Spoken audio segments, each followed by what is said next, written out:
Ya Alimadet, Gem Chobadai, wishing you all a very, very, very happy new year. My name is Aisha Mohammed, and I will be your host for this evening as we kickstart the Saturday evening UK programme. So we're now in the throes of a third UK lockdown, which I'm sure has given us all plenty of time to reflect. My personal view is that we have gone into this lockdown with all the learnings of 2020.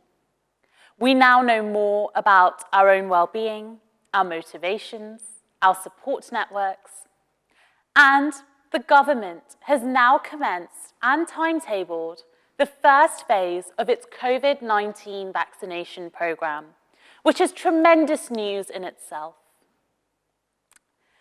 All of the weekly events and activities hosted by the various boards and this Saturday evening programme are all ways for us to stay connected and support each other. Before I share the programme for tonight, here are some highlights of the board activities this week. Tomorrow, we begin with the Golden Club at 12:30 p.m. consisting of faith and well-being talks. In the evening at 8:15 p.m, do join the breathing exercise class, which can not only relieve frustration and anxiety and stress, but it's also great for the lungs. On Thursday, we are super busy. We have a number of activities, starting with the social circle at 11 a.m. with a variety of stimulating activities, including informative talks and discussions, cookery and other creative demos, chair exercises, and singing. We also have the popular Talking Hands class, which is in its second season now. This is an 8-week introductory course to British Sign Language, taught by Farah, Zara, and Nabi. We're in a lockdown, and if you're anything like me, you have been eating everything and anything in sight. To exercise to karvu parse, Bolly Beats will be on at 8 p.m. for anyone wishing to keep fit and stay active, especially whilst the gyms are closed. And one more for Thursday. If you're a parent, carer, or teacher of children aged 11 to 16, then this is for you. The Aga Khan Education Board, in partnership with Quizlet, an app-based study tool, is hosting an interactive workshop on how Quizlet can support your children's academic achievements. Discover how this free resource can help improve grades in languages, sciences, maths, social sciences, arts, and the humanities. Now, on to tonight's programme.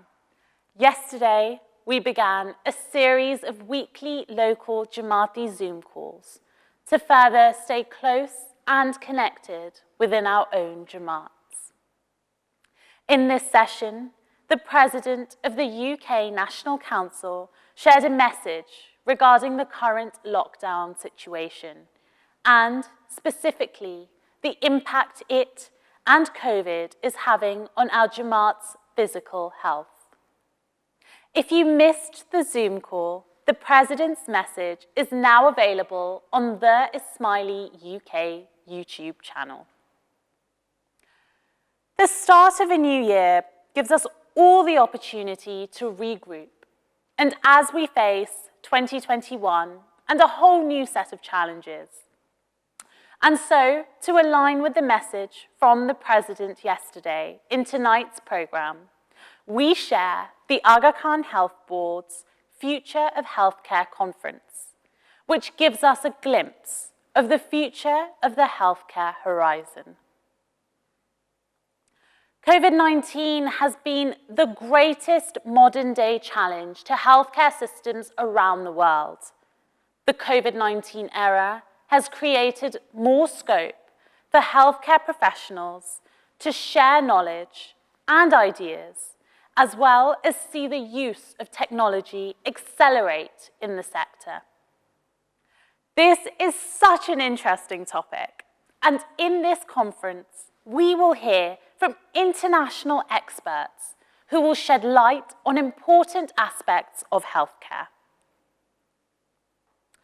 Before I sign off for you to start tonight's program, I'd like to take a minute to remind the Jamaat of our Reflections telephone line.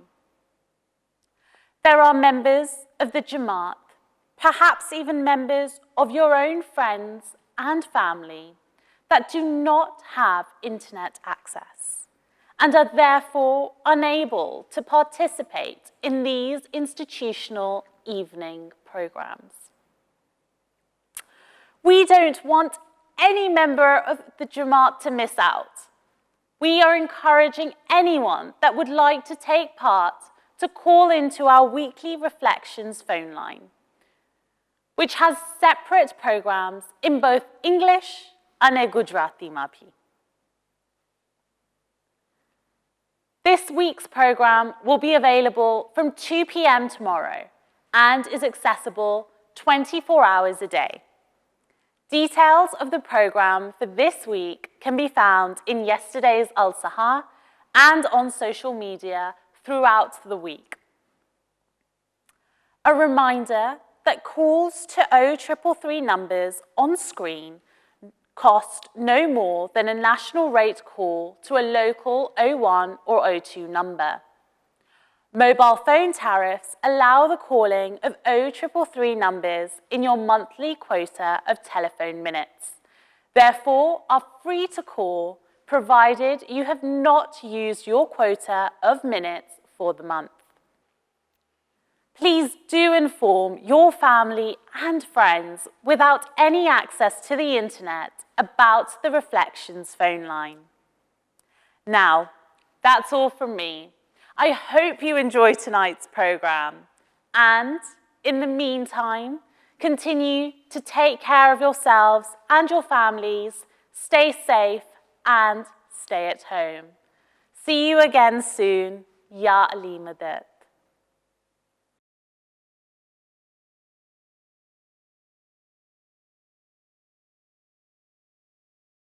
Hello and welcome to the Future of Healthcare Conference. My name is Hafiz Nadiri and I'm a member of the Aga Khan Health Board. I hope you're all keeping well. I hope you're all keeping safe. It's so exciting to see delegates join us today from across the world as we take a glimpse into the future healthcare horizon. The COVID-19 pandemic has been the greatest modern-day challenge to healthcare systems around the world, so it felt right to hold this conference at this time. In many ways, the COVID era has made the world a smaller place, and with healthcare taking center stage, there has been more scope to share knowledge and ideas. Technology has played a key role in helping us to connect, and we have witnessed its use accelerate in the healthcare sector. In today's conference, we are privileged to have international experts to shed light on important aspects of healthcare.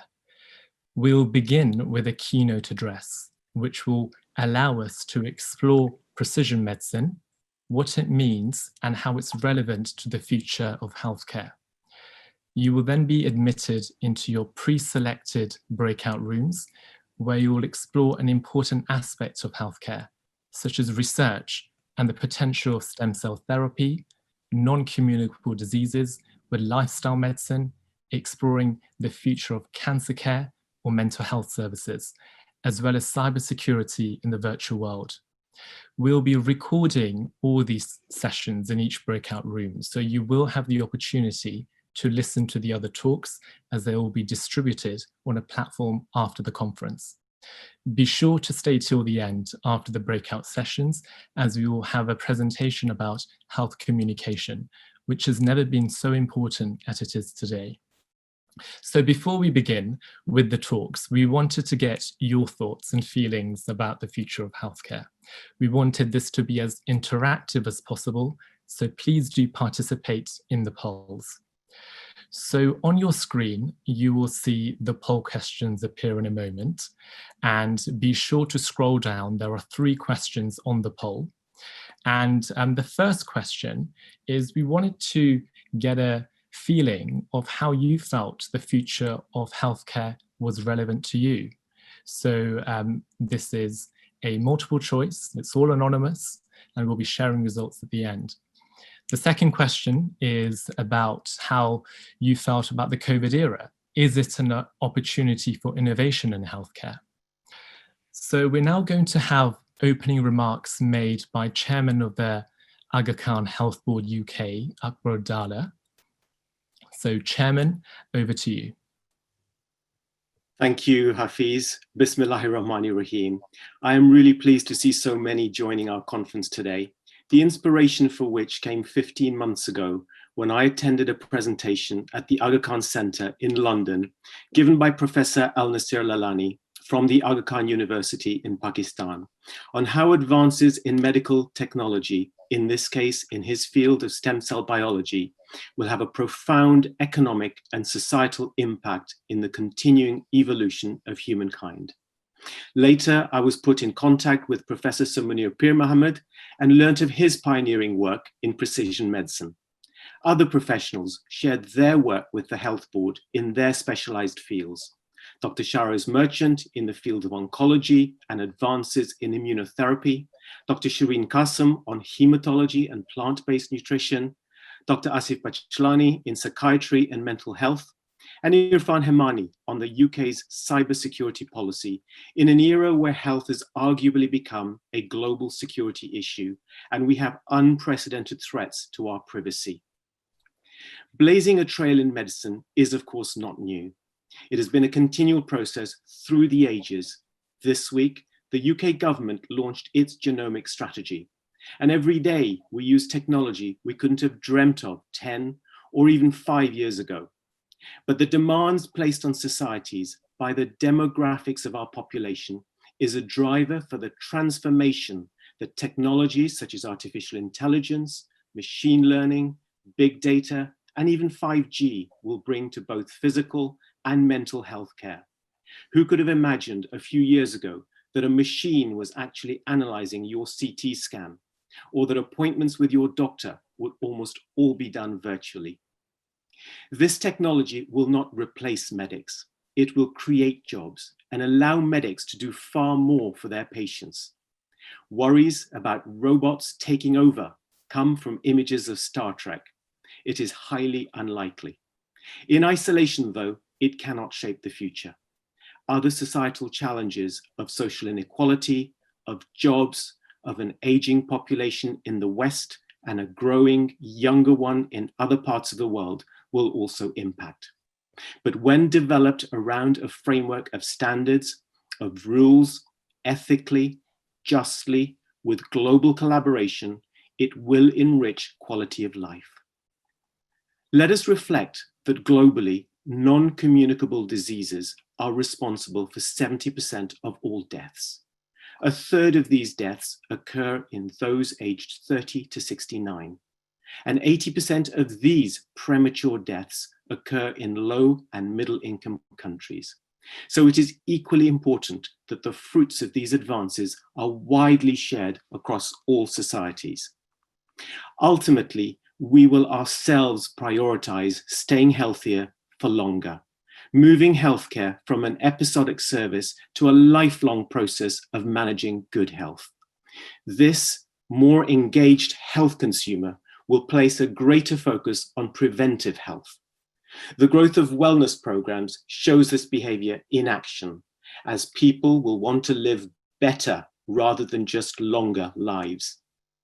In all of this, the Health Board wanted to bring together some of the amazing work of our scientists, medical and healthcare professionals to the attention of the wider Jamaat, and articulate it in a way that visualizes for us all the realms of the possible as we age gracefully. So who better to close off this conference than Zain Verji, a journalist and now also an entrepreneur with her own communications business, joining us from Los Angeles to help us absorb some of the messages that give us hope in these testing times. The pandemic not only reinforces the vital roles of people who provide healthcare and other essential services, it also underpins the importance of medical science and innovation and its contribution to people's livelihoods and physical and mental health.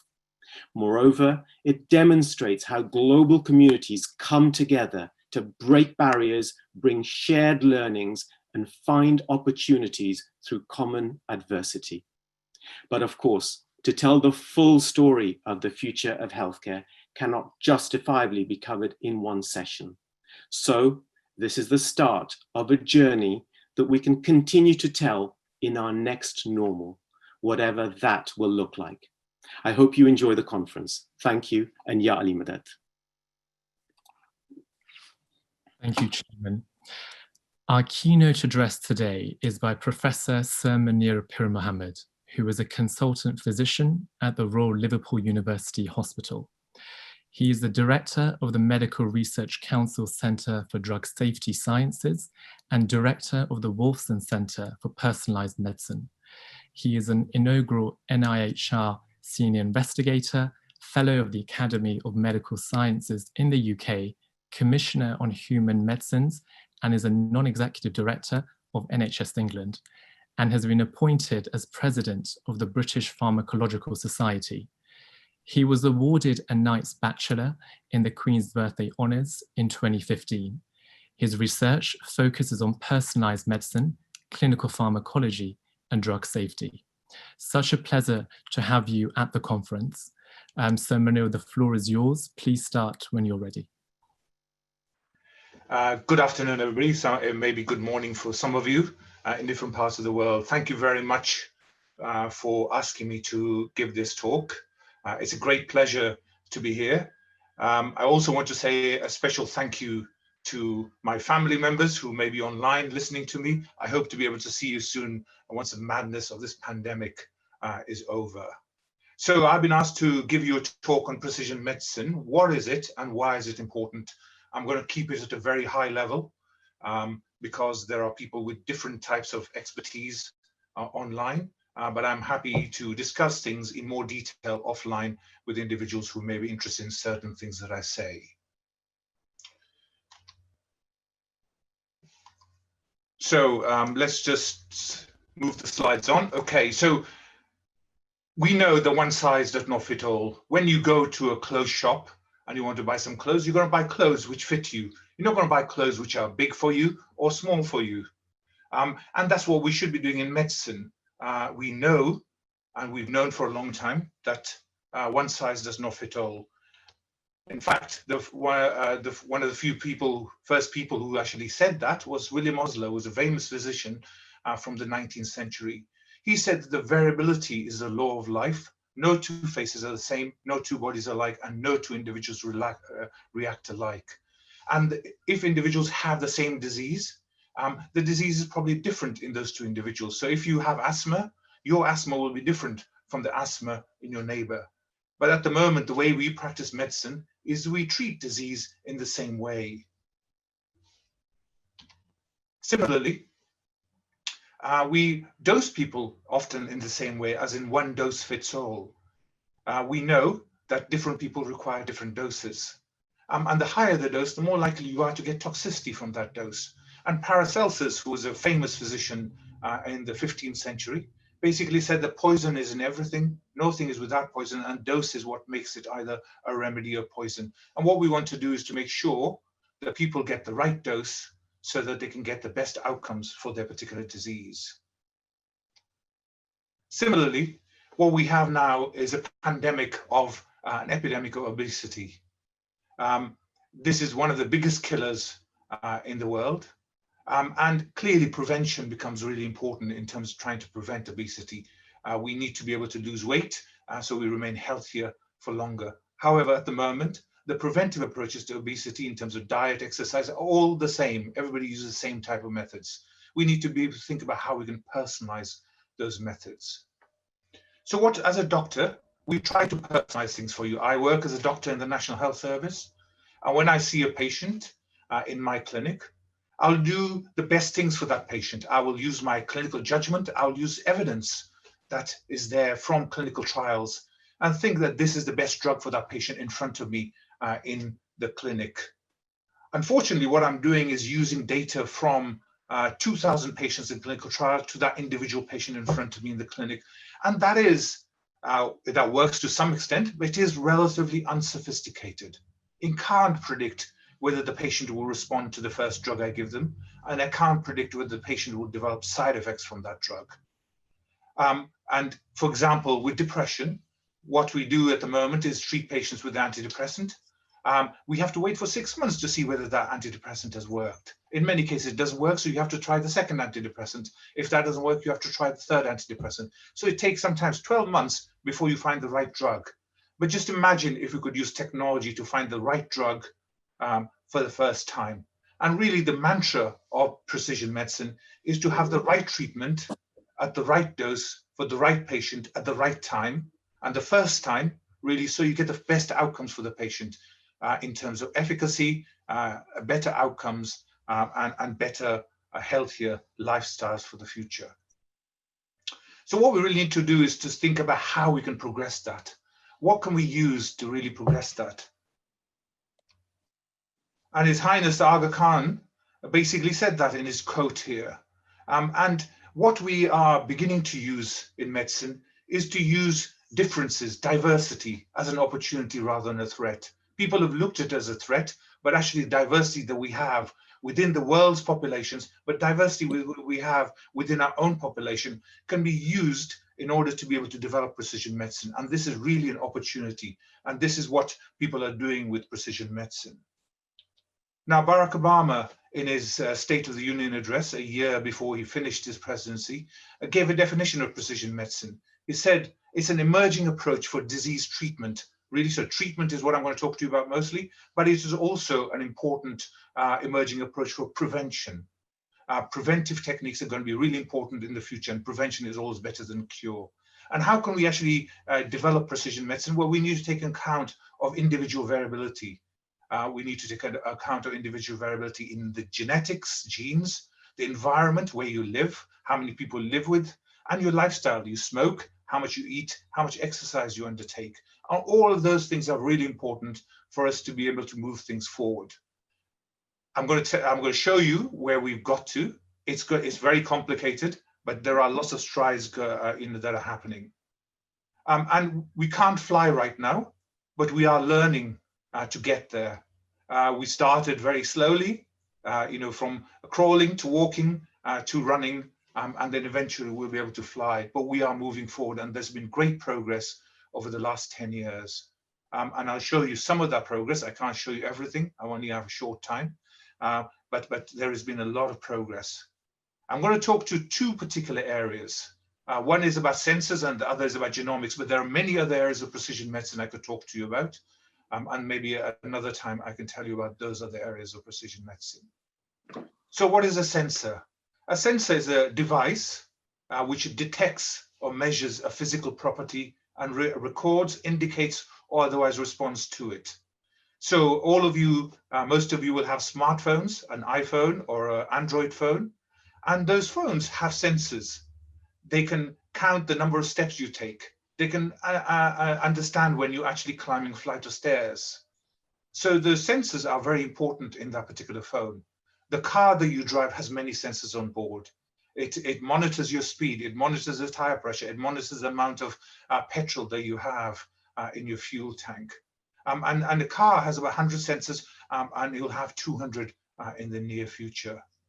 But we haven't really used sensors at all very much in medicine.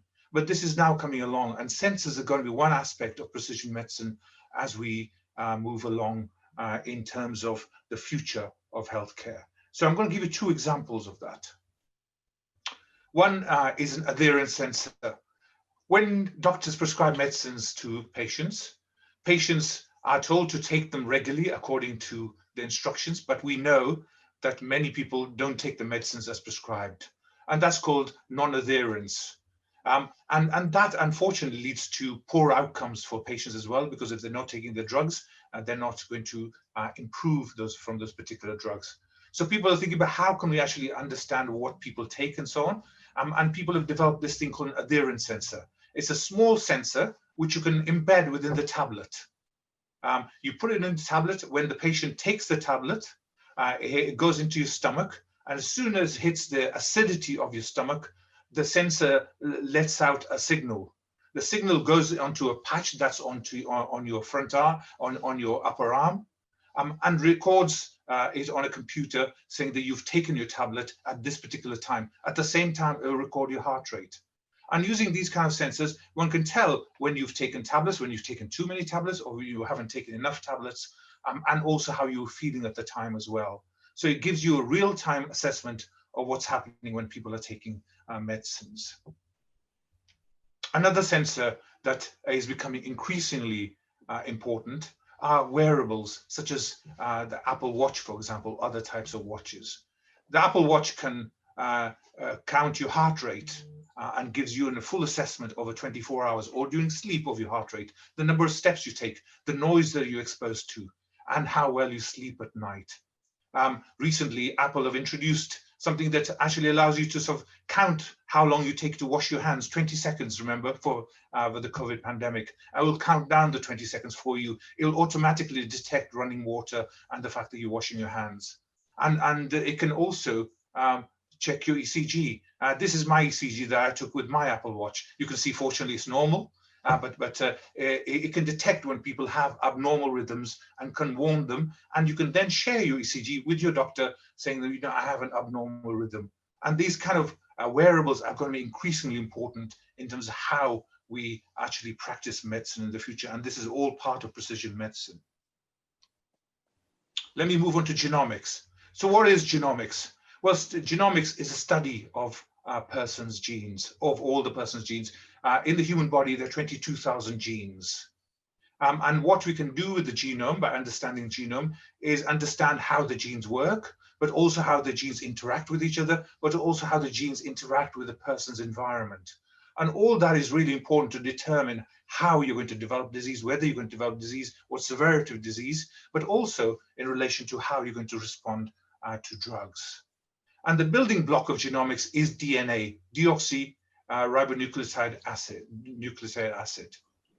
And DNA, the structure of it was identified in 1953 by Watson Crick.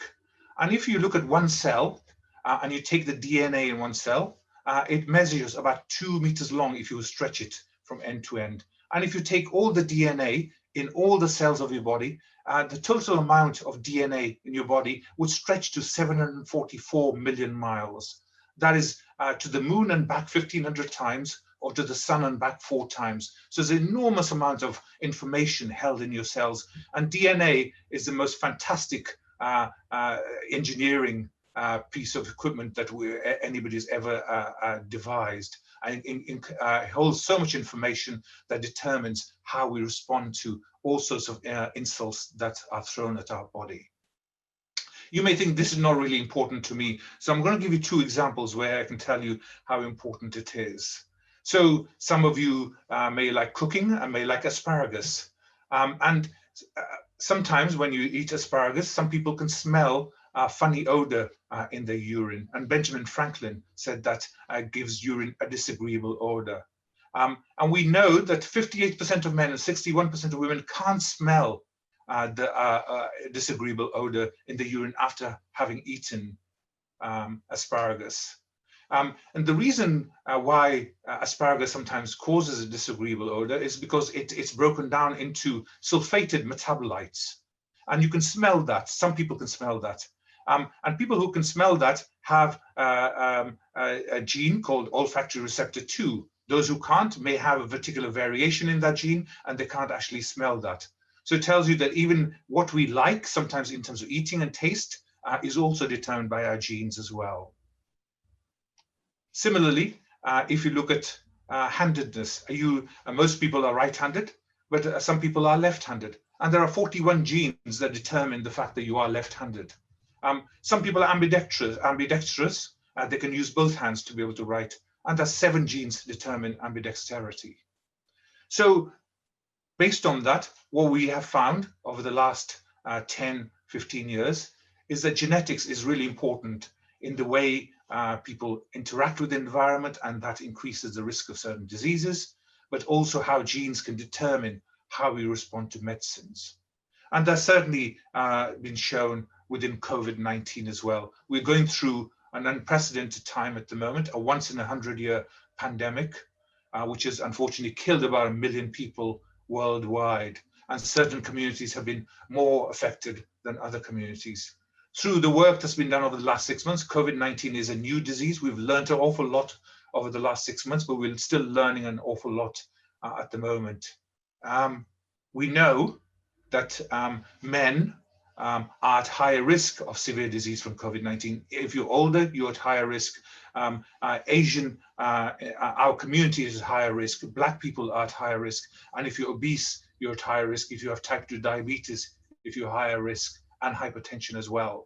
And if you combine these factors, that increases the risk in terms of severe disease, unfortunately, poor outcome from COVID-19.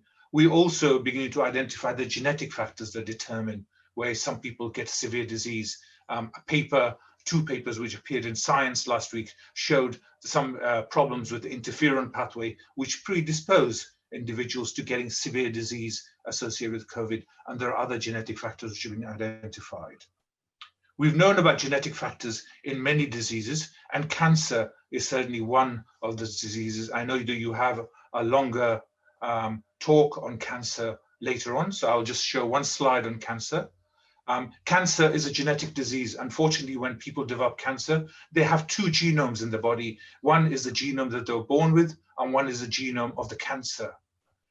The genome of the cancer is derived from the genome that you were born with, but unfortunately, small changes occur in that genome, and you develop the cancer genome, which then leads to progression of the cancer and eventually to metastases, and unfortunately, it kills some people. So if you look at this particular scan, it's called a positron emission tomography scan, a PET scan for short, and this patient has malignant melanoma, metastatic malignant melanoma. And the spots that you can see on the scan before treatment are metastases, where the tumor has spread from the skin to the bone marrow, to the liver, and various other places. And so people were able to take this particular tumor, they were able to sequence it and look at the DNA within that particular sequence. They were able to identify mutations in one particular gene, which is called BRAF, and they were able to develop a drug for that particular gene. And when the patient was given the drug, 2 weeks later, the tumor had completely disappeared. And this is called targeted therapy, precision therapy. And this is now available for many different types of cancer. Unfortunately, in this particular patient and many types of cancer, it comes back after 6 months because cancer is an extremely complex biological disease. People are now trying combinations of drugs, not only targeted therapies, but combinations of targeted therapies, but also immune therapies, which you'll hear about later on, which help in terms of providing a long-term, durable, sustained response. What about the dose of drugs? How can we try to personalize the dose of drugs? So let me take an example of warfarin. Some of you may be on warfarin or may have relatives who are on warfarin. Warfarin is a blood thinner. It is there to prevent or treat clots. But the dose that's required by an individual varies between 0.5 milligram a day to 20 milligrams per day, so 40-fold variation. We've identified through work that we've undertaken throughout the world that there are two genes which determine the dose that's required. We can now analyze for those genes in about 40 minutes and actually then use an algorithm to tell you what is the best dose for you when you start the warfarin. It's no good later on once you've already been on warfarin. It's when you start the warfarin that you can actually utilize that. And this new technology is coming into play in healthcare now and in the near future. Unfortunately, sometimes drugs cause serious side effects. Here's a patient that I looked after who had something called toxic epidermal necrolysis, where they took a drug, within 2 weeks, their skin sloughed off, and they were in ITU for 6 weeks. And this is a very rare phenomenon. It occurs in about 1 in a million patients per year. And these medicines can sometimes cause serious side effects. We were able to study this particular patient and show that they had a genetic factor which predisposed them to developing this serious side effect. We can now analyze people's genes before they go on drugs, and then don't give them the drug if they have a predisposing factor, and give them a different drug to prevent these serious side effects. So that's precision medicine again in action. As Akbar mentioned, we are living longer, and unfortunately, at the moment, we are living longer with many diseases. I frequently see patients with 5, 6 diseases taking 15 drugs. But what we need to think about is how we can develop medicine so that we need to grow older, healthier, but also grow older in a much more graceful fashion. So we have a healthier lifestyle, we can enjoy our old age and live in the community rather than constantly being admitted to hospital. So we need to think about ways of being able to prevent ill health, and precision medicine will certainly be really important in terms of allowing us to be able to do that. And as I said, really important for us to be able to look at the diversity, not only within our population, but diversity between different populations. We know that in the human genome, there are 3 billion letters. 99.9% is exactly the same across the whole of the global population, irrespective of where you were born, the color of your skin. But 0.1% is different, even within the same communities. 0.1% you may say is not very much, but 0.1% of 3 billion is 3 million bases, which gives you an enormous amount of variation, and that determines to some extent our height, our hair color, how soon we go gray, etc. So the genetic tests that are being developed will be useful for all populations, but it's really important to remember that if I develop a genetic test in a Northern European population, it may not necessarily be relevant for a genetic test, for the same genetic test in an Indian population or in a Black population. So it is really important for all of us, irrespective of what community we come from, to take part in research so that when we develop genetic tests, they are available for everybody in the world, not just for the rich populations.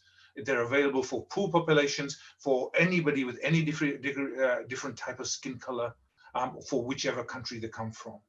And that's really important that we develop tests for everybody rather than for select populations, because by doing it for select populations, what you are going to do is to be able to increase health inequalities and racial disparities. And one thing that is very, very important is to make sure that we develop precision medicine and in an equitable manner for the whole world population without increasing disparities. So last 2 slides from me. So I just want to summarize that we've come quite far so far over the last decade or so, but still got a lot of work to do, an enormous amount of work to do. When we've succeeded and developed the precision therapies and precision diagnostic tests that we are developing, we'll be able to detect disease much early and try to prevent the serious complications of disease detection late. We'll be able to prevent disease, and we'll be able to give prognostic biomarkers or tests which tell individuals how severe the disease is going to be, so we can actually then develop intensities of therapy at the beginning. We are developing new precision therapies, as I have already shown you, but we can also improve existing therapies, as I've shown you with warfarin. What we want to do is to really improve the overall efficacy of all the treatments we give and reduce the side effects of the drugs that we use. And we want to do this without bankrupting the healthcare system. We want to do this in an equitable manner without increasing health inequalities or racial disparities, and that is really important. So what's going to happen in the next 50 years? So I think if you look at where we are at the moment, we are at the stage of iPhone 11, I think. So if I am right in terms of my calculations, in 50 years' time, people will have the iPhone 36. I think my timing is correct. So at the moment, we use iPhone for GPS, which is Global Positioning System. Tell us where to go in terms of maps. In 50 years' time, GPS will mean a genomic prescribing system. On your phone, you will carry your whole human genome sequence. It will be linked to your health record in your GPs and your hospital. It will be linked to your laboratory tests. Your phone will not only have 9 sensors, it will probably have 100 sensors. We will be able to detect everything that's happening in your body, incorporate them into your phone, and the artificial intelligence algorithms will take your whole human genome, they'll take your activities, what you eat, etc., and therefore develop the best algorithms for you so that you can actually get the best treatment.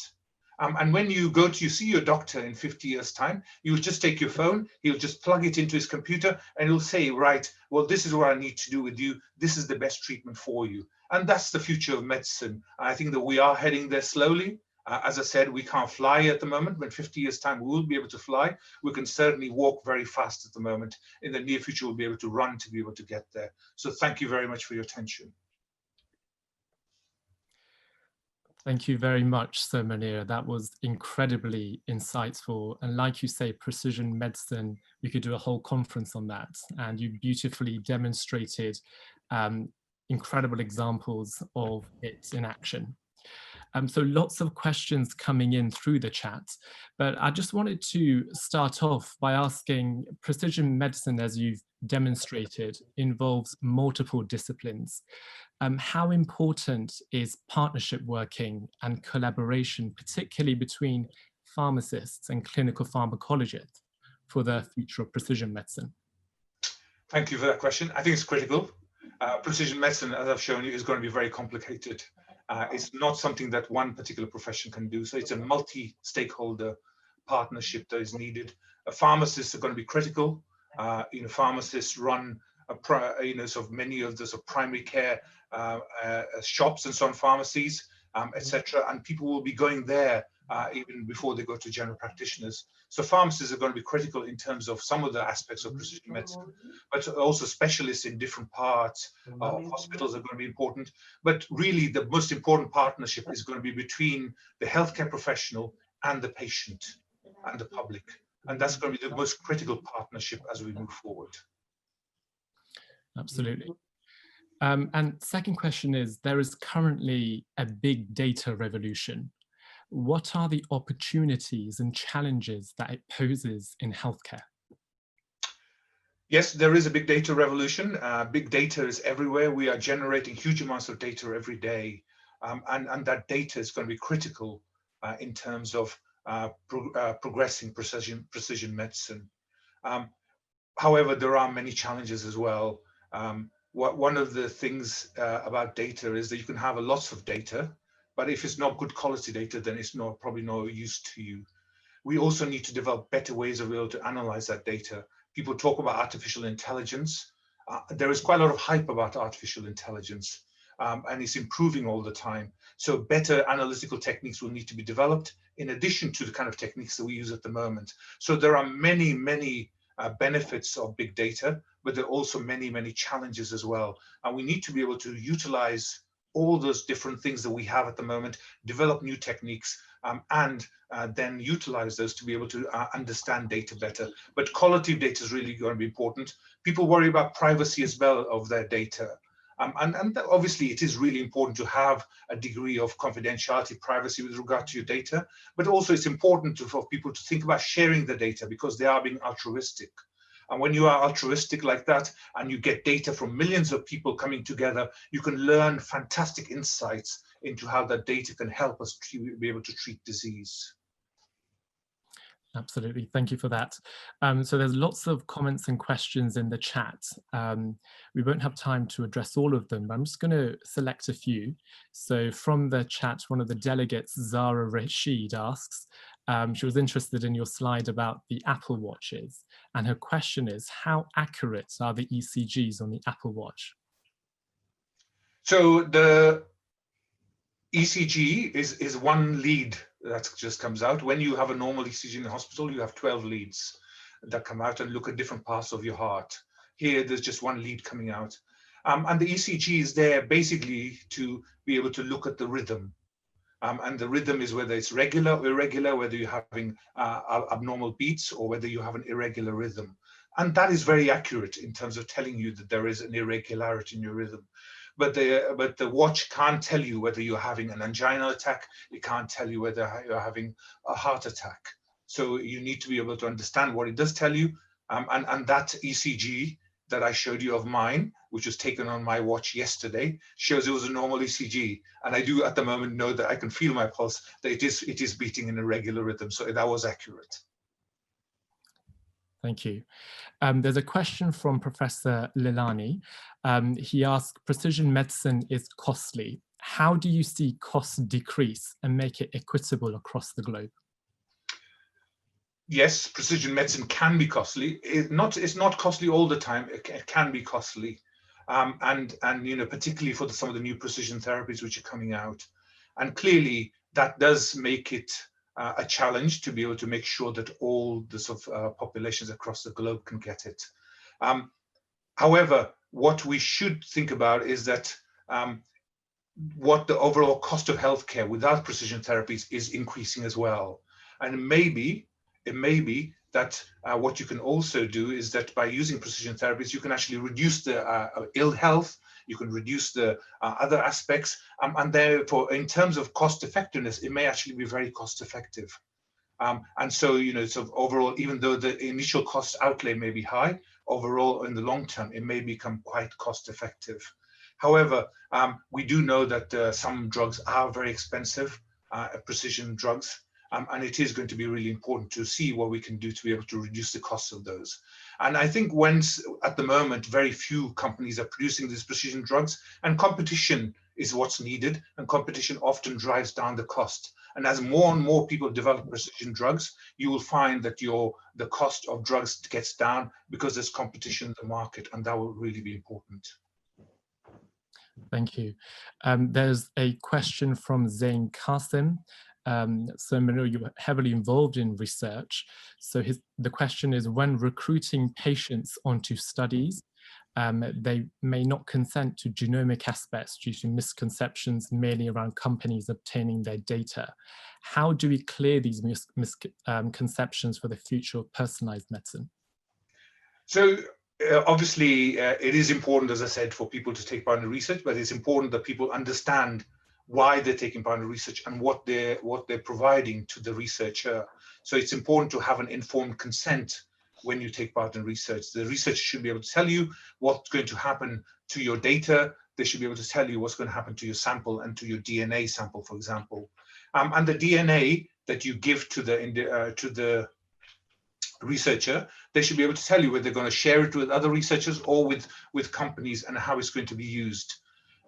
The important thing is that often when DNA is used from an individual person, the individual person's DNA may not necessarily be that important.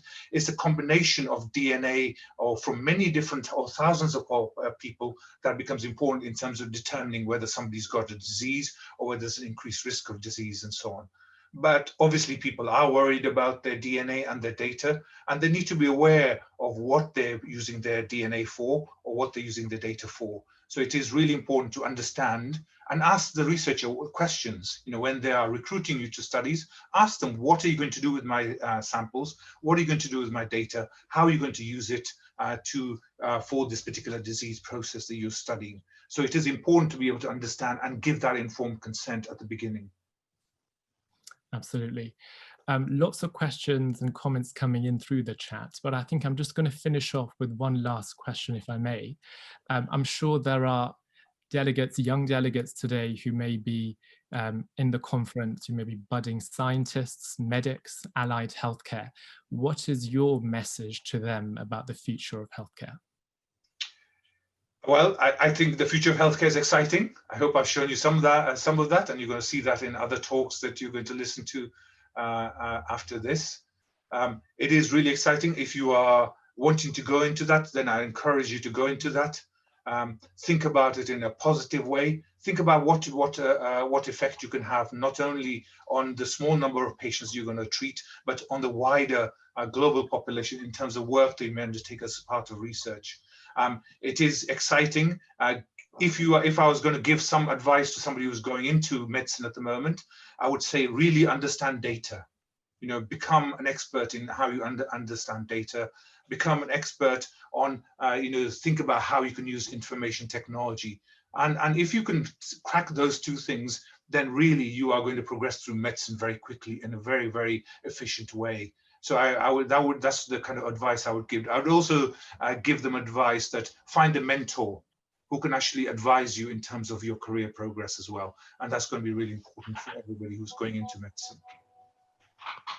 Fantastic. Because Manu, your presentation was so to time, we've actually got a couple more minutes for a couple more questions, if we may. So there's one comment made by Mahmoud Punja, who asks, is telemedicine the future of medicine in rural and poor countries? I think telemedicine is the future of medicine everywhere.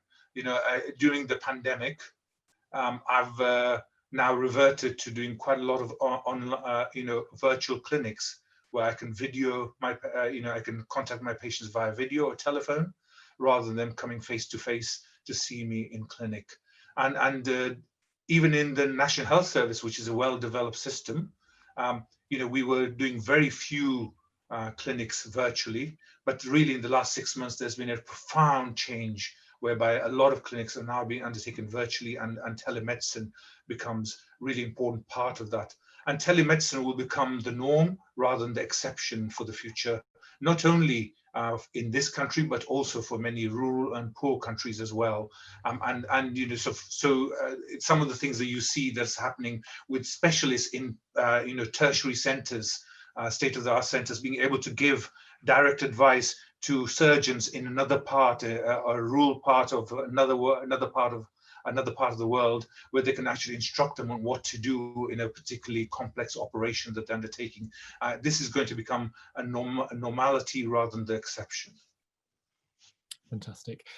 Thank you very much, Sir Munir. I think on that note, we're just going to thank you once again for shedding light on such an important aspect of healthcare. So thank you. Thank you. So we are now going to admit all the delegates into your pre-selected breakout rooms. You will get an accept icon shortly before joining the room. So please click the accept button when it comes on your screen. And when you are being admitted into your breakout rooms, please do come off video and remain on mute while being admitted to the breakout rooms. It just makes the process a little more seamless.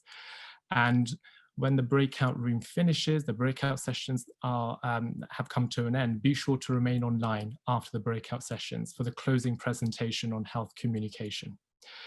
So thank you all, and we'll see you after breakout sessions. And bear with us as we admit all the delegates. I'm proud to say there's over 160 delegates in the meeting, so it will take us a few minutes to admit everyone. So thank you, and we'll see you very shortly. It's my absolute pleasure now to introduce a video by Zain Verjee.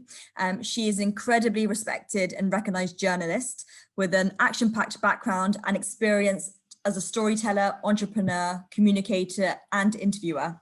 She's well known as a former CNN anchor and correspondent, and has made a successful transition into the world of communications and creative entrepreneurship.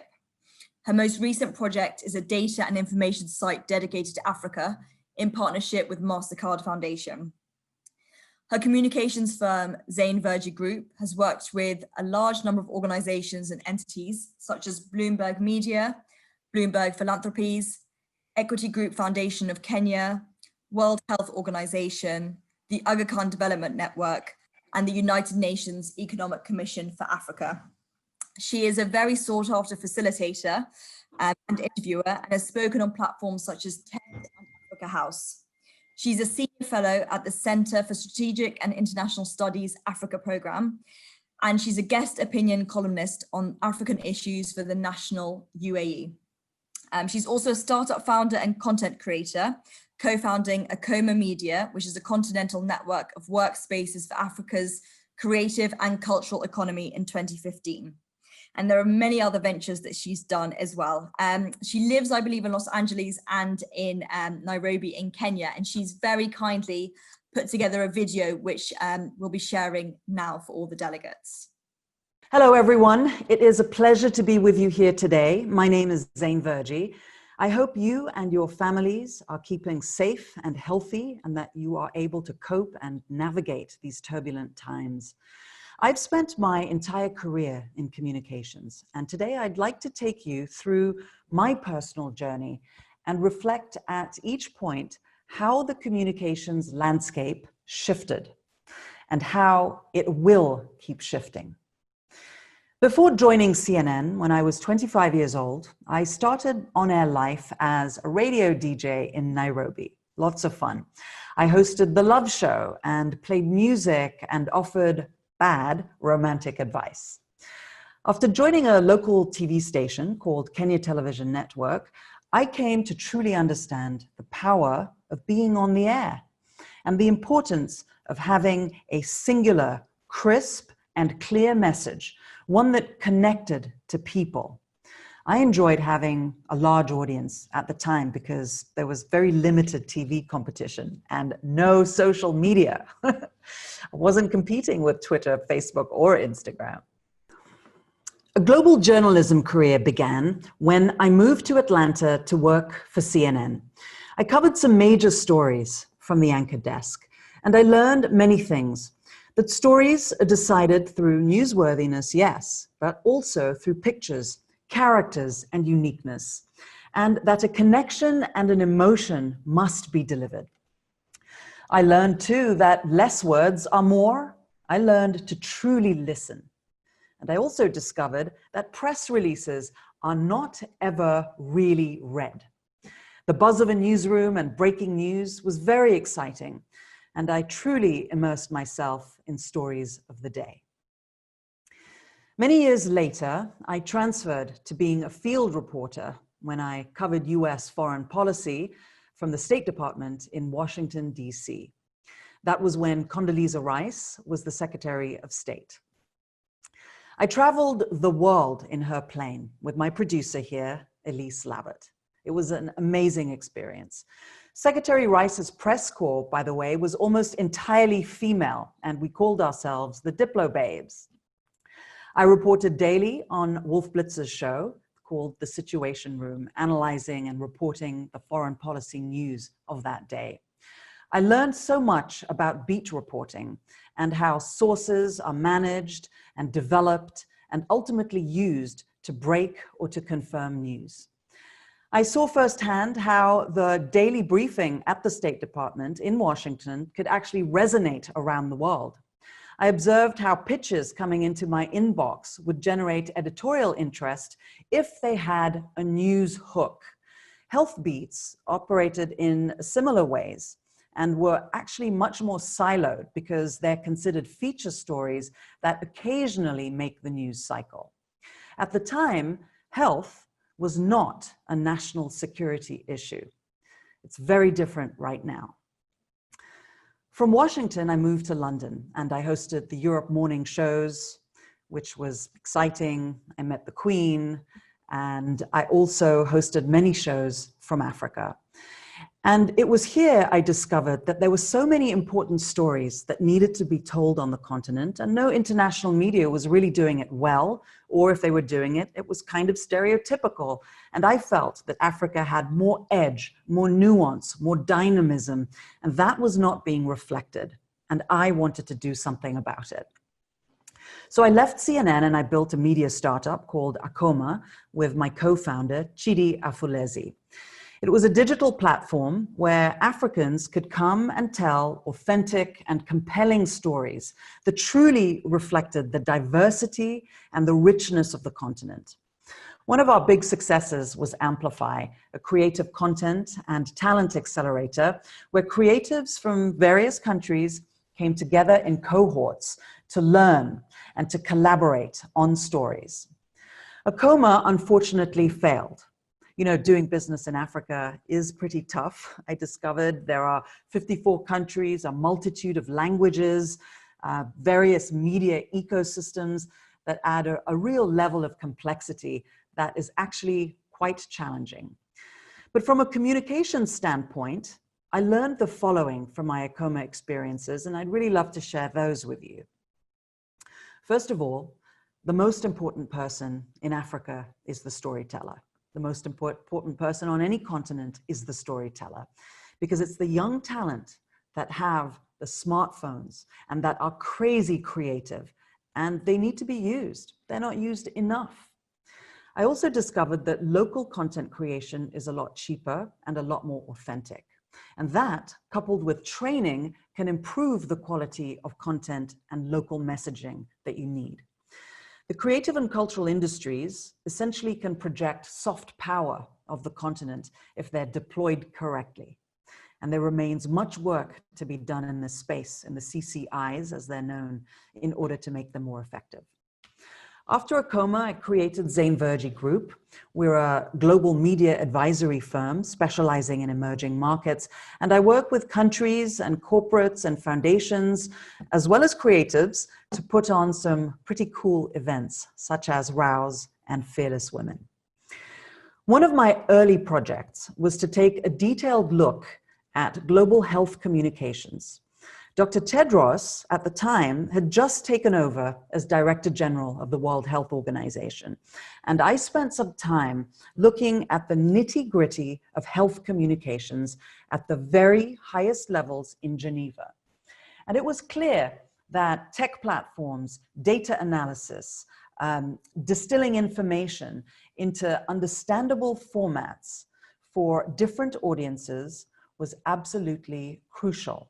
And there was a lot of work being done around this space, which has proven very helpful now, because then COVID hit. And global health was no longer a siloed issue. It was a global security issue, an economic and a social priority as well. So what communications lessons did I learn over the last few months from observing what was going on around us? First of all, clear and efficient messaging was critical. Wear a mask, wash your hands, get tested, stay 6 feet apart. The simpler the communications, the better. No technical jargon, no politics. Sitting here in the United States, I can tell you firsthand what politics does to messaging. Transparency was important. Say what you know, say what you don't know. It's okay. Build trust with the audience. Of course, storytelling.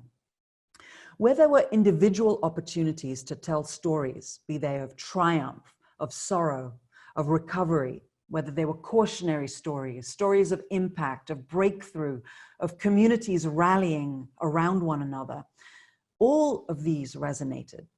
It made the COVID pandemic real. Remember how Tom Hanks and his wife reported very early on that they had COVID? The message there was, if those celebrities have it, then perhaps I am vulnerable. Perhaps I can get it too.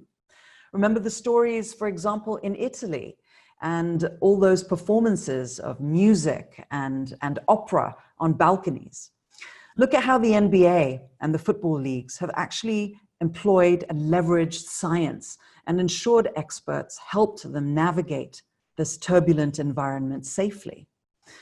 One of the greatest communications challenges, I have to point out, and you know, has been how to deal with the infodemic, how to deal with fake news and incorrect facts and information. One of the ways that has worked really well has been through health entertainment. And really consider what's happened here. When you look at things like memes or animations or videos, they have had a significant impact and have gained a lot more prominence. When you use content creators, this has proved in this pandemic a powerful tool because creativity is key in engaging people. When you've got clever memes or entertaining videos that communicate key messages and address the stigma, the fear, and the paranoia, it reaches people, right? There were many videos that were instructional that I saw that were funny and quirky and clever in sound and design, but they got the message across, and that is what we need to do. Data and dashboards were something else to take note of. They were an immediate communications need. And I want to highlight one person that did an incredible job. A 17-year-old kid, he's a coder, his name is Avi Schiffman. He became one of the key providers of information on COVID-19 very early on.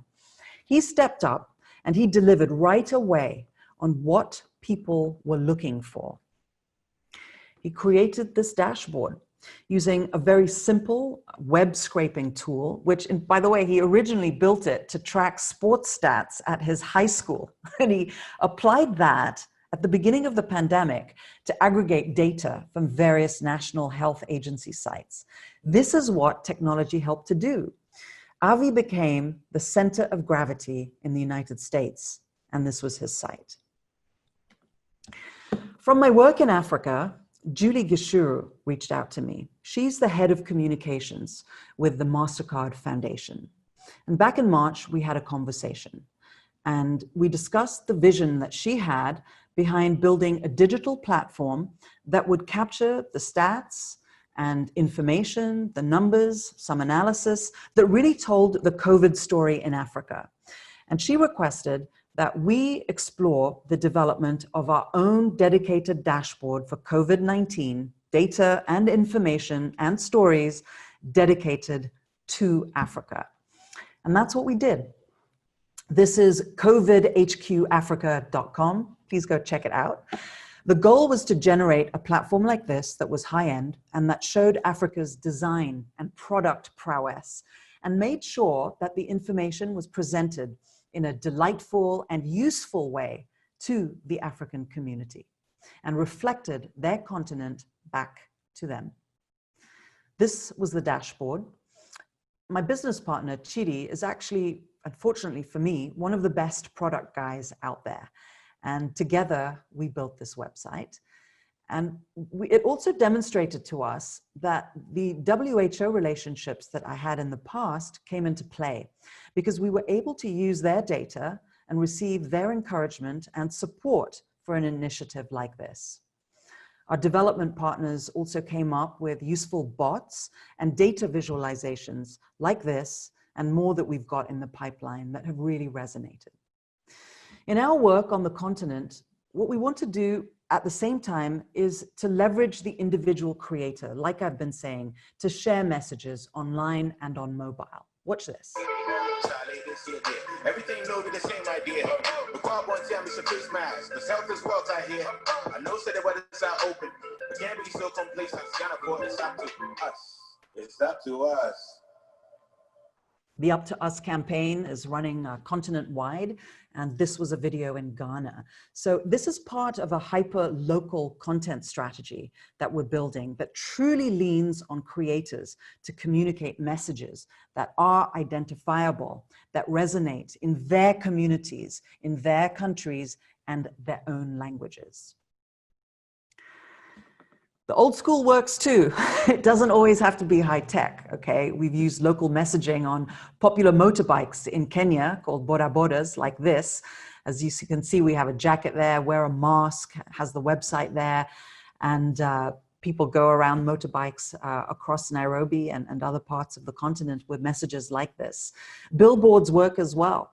Right? So it's important to look at things like radio messages that have been very effective in local language campaigns that we've done.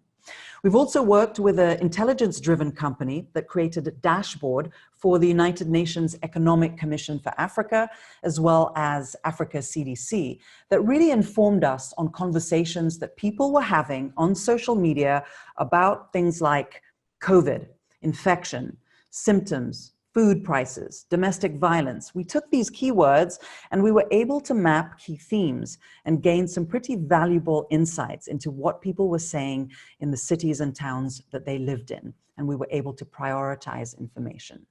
I hope sharing my stories and experiences has been helpful to you today. As we move through the pandemic and we look beyond it, it's absolutely clear that communications is no longer a soft aspect of executing on big projects.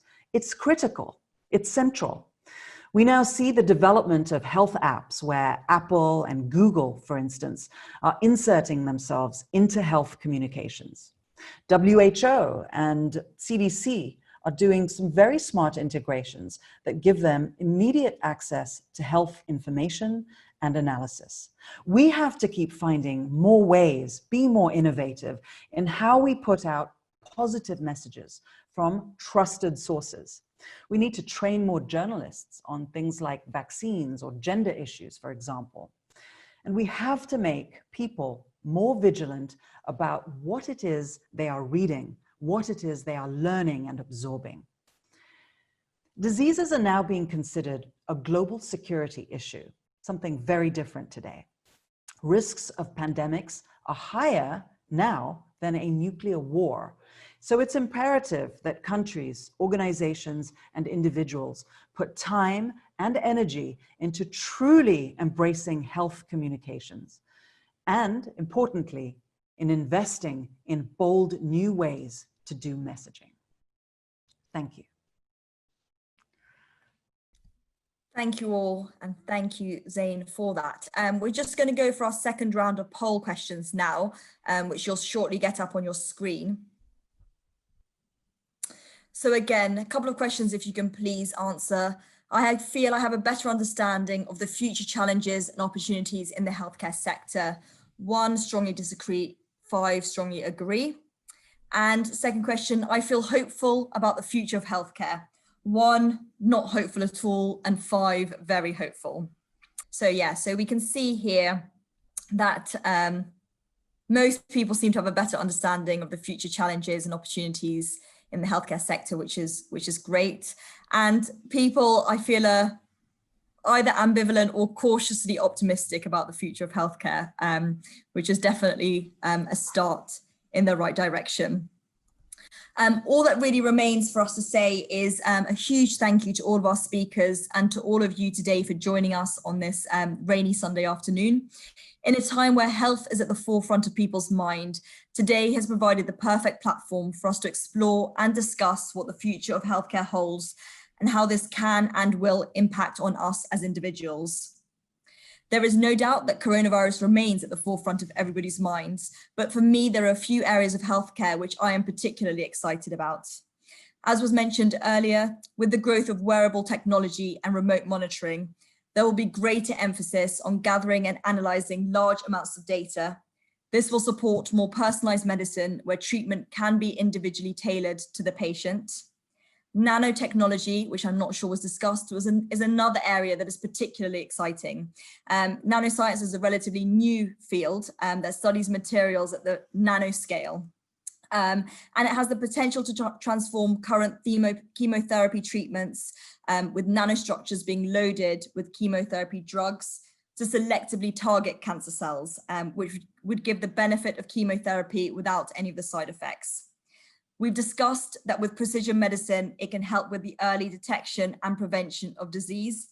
And this is in line particularly with the Health Board's aims and priorities for non-communicable disease, and is so particularly very relevant. We hope you've all come away from today with some additional knowledge and information about physical and mental health. And I hope that you're as excited as I am about what the future of healthcare holds for us all. So thank you all very much for joining. If anyone has any questions or comments, please do put it in the chat. And we look forward to seeing you all very soon again. Thank you.